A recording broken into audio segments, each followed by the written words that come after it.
Everyone, সবাই কেমন আছো? আশা করি সবাই ভালো আছো। আমি বেশি একটা ভালো নেই, প্রচণ্ড টেনশনে আছি।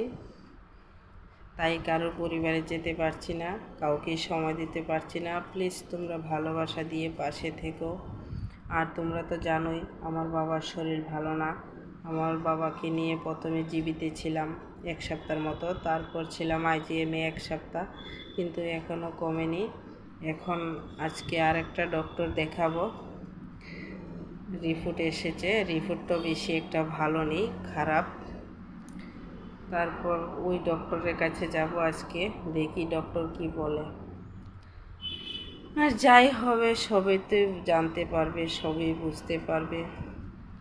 বাকিটা হচ্ছে ঠাকুরের উপরে ভরসা।